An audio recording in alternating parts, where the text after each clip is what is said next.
part and parcel with what the content of what we're going to be talking about is reflected in how I do business as well. In this speaking industry, right, there is an industry around speakers. There's a wave of change happening there too. They want to get away from the idea of a lecturer who stands at the front, like I'm doing now, pontificating to an audience from start to finish.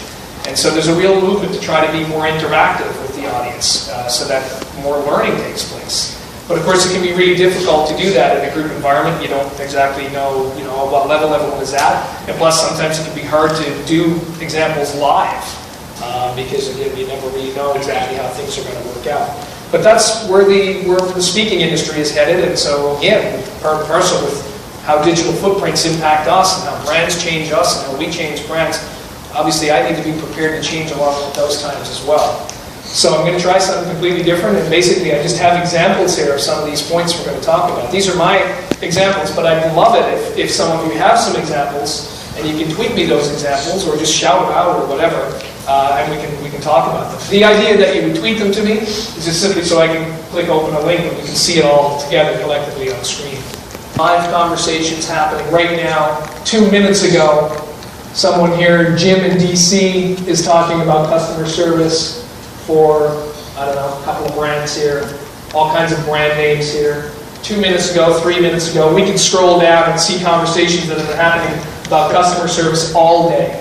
And there'd be so many recognizable brands in on that conversation.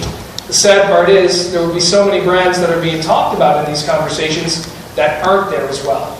That wouldn't, because it does take a lot of time. A lot of the tools themselves, of course, are free.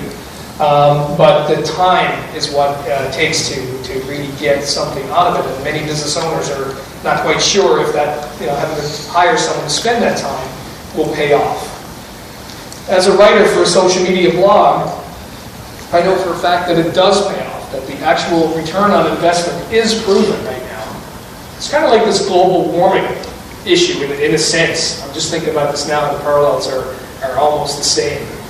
If you look at the science behind it, it's pretty much a done deal, right, as far as global warming being true and honest to goodness, human caused, human influenced, whatever, right? And yet, there's a whole other wing that just keeps saying, now the science isn't there, no, the science isn't there, it doesn't work, and global warming is not a thing, blah, blah, blah. It's the same with ROI, proof of return on investment on social media. There were those of us in the industry who talk about it all the time and give proof and statistics, and we interview companies from small to big. This is why I'm trying to get the Jerry Morans of the world in my purview, so I can interview guys like him and say, look, big organization, does it work for you? Yes or no?